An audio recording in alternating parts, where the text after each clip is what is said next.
Brought to you by V-Guard, co-powered by Sensodyne. निवडणूक आली आहे, मुद्दे नाही प्रचारामध्ये, तोंड उघडायला जागा नाहीये, कुठल्या तोंडानं मत मागणार. मग आता एकच आधार, निष्ठावंत. माझी निष्ठा साहेबांशी, मी संसदरत्न पुरस्कार प्राप्त आहे आणि त्यातूनही काही भागलं नाही. आता कांद्याचा प्रश्न मिटला, कांद्याची निर्यात बंदी उठली, मग आता भाषण काय करायची. मला वाटतं ह्याच गावामध्ये इथे येऊन माझ्यावर आरोप केले की आढळरावांनी स्वतःच्या कंपनीसाठी संसदेमध्ये प्रश्न विचारले. मी जाहीर आवाहन केलंय आणि आता त्यांनी मला काहीतरी पुरावे दाखलेत, खोटारले. जहाज बांधणाऱ्या कंपनीचा माझा काही संबंध नाही. मला म्हणाले संरक्षण विभागाचा तुम्ही प्रश्न विचारले आणि त्यांनी जे इंटरनेटवर दाखवले त्याच्या ट्विटरवर ती गोवा शिपयार्ड कंपनीला इस्रायली कंपनीने जे तंत्रज्ञान पुरवलं त्याच्याशी माझा काही संबंध नाही. मी कशाला प्रश्न विचारेल तसं काही. देखिए उनका काम है अफवाह से गर्मी बढ़ाना और हमारा काम है माहौल को ठंडा रखना. हमारा नेता कैसा हो जो माहौल को रखे ठंडा वैसा हो. अब की बार V-Guard एयर कूलर का चमत्कार.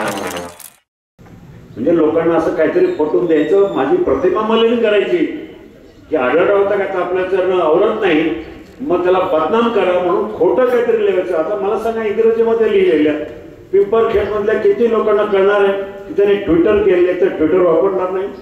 मला आमचे मेजर बळवंत बोंबे म्हणत होते ते असं असं बोललं, तुम्ही काहीतरी बोललं. म्हटलं मला बोलायची गरज नाही, लोक मला ओळखतात. माझा प्रामाणिकपणा आज नाही, 20 वर्षापासून आहे. मी माझा धंदा कसल्या कष्टातून उभा केलाय, असं चोऱ्यामाऱ्या करून नाही. डोक्यावर पाठी घेऊन भाजीचा धंदा केला मुंबईमध्ये 5 वर्ष, हमाली केली आहे, शिपायाचं काम केलंय, त्यातून मी मोठा झालो. मला अशा खोबड्याची गरज नाही आहे. यांना फक्त काहीतरी कोणाला तरी कसं तरी बदनाम करायचं. आता विषय काय, कसं बोलणार, कोणाला काय बोलणार, कामं तर केली नाही. आणि म्हणून अशा प्रकारचा आधार घ्यायचा.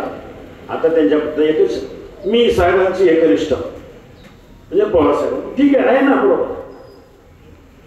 पण मी माझ्या जनतेशी एकनिष्ठ आहे. माझी निष्ठा माझ्या जनतेबरोबर आहे, शेतकऱ्यांबरोबर आहे, गोरगरिबांबरोबर आहे. त्यांच्यासाठी मला काम करायचं. मलाही संसदरत्न पुरस्कार मिळाला म्हणून का मी काम करायचं थांबलं.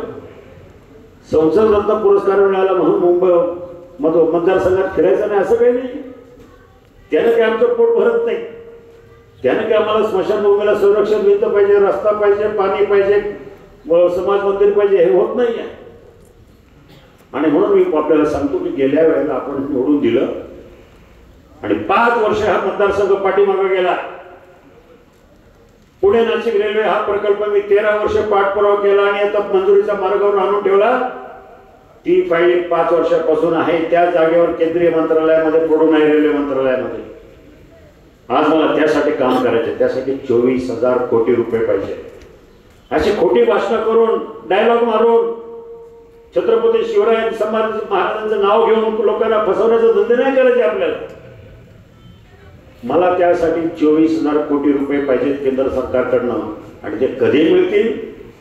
मोदी सरकारच्या, मोदीजींच्या विचाराचा खासदार झाला तरच मिळतील. Brought to you by V-Guard, co-powered by Sensodyne.